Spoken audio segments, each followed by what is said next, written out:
Hello friends, welcome to easy recipes by Nargis. இன்றைக்கி நம்ம ஒரு சூப்பரான ரொம்ப ஹெல்த்தியான ஒரு ரெசிபி தான் பார்க்க போகிறோம். சீனரிக்காய் பொரியல் எப்படி செய்யலான்னு பார்த்துடலாமா?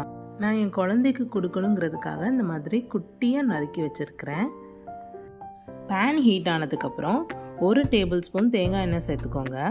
நான் எப்போவுமே பொரியலுக்கு தேங்காய் எண்ணெய் தான் யூஸ் பண்ணுவேன். எண்ணெய் சூடானதுக்கப்புறம் 1 ஸ்பூன் கடுகு சேர்த்துக்கலாம். கடுகு பொரியட்டும். பொரிஞ்சதுக்கப்புறம் ஒரு காஞ்ச மிளகாவை 2ஆக பிச்சு நான் அதையும் எண்ணெயில் போட்டுட்டேன். அதுக்கப்புறம் ஒரு சின்ன சைஸ் பல்லாரியை இந்த மாதிரி பொடியாக நறுக்கி வச்சுருக்கேன். அதையும் நம்ம சேர்த்துட்டு லைட்டாக கிளறி விட்டுக்கோங்க.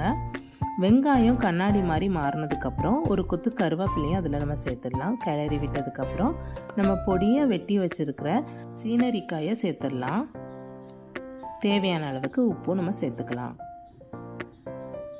கொஞ்சம் காயத்தூள் நம்ம சேர்த்துக்கிறோம். அதுக்கப்புறம் கொஞ்சோண்டு மிளகாய்த்தூளை நம்ம சேர்த்துக்கலாம். மிளகாய்த்தூளை உங்களுக்கு காரத்துக்கு ஏற்ப கொஞ்சம் அதிகமாக வேணும்னாலும் நீங்கள் சேர்த்துக்கோங்க. நல்லா கிளறி விட்டதுக்கப்புறம் இந்த சீனரிக்காய்க்கு தேவையான அளவுக்கு நம்ம தண்ணியும் ஆட் பண்ணிக்கலாம். தண்ணி ஆட் பண்ணதுக்கப்புறம் இந்த மாதிரி லைட்டாக கிளறி விட்டுட்டு ஒரு மூடி போட்டு மூடி வச்சிடலாம். 20 நிமிஷம் வரைக்கும் வேகட்டும்.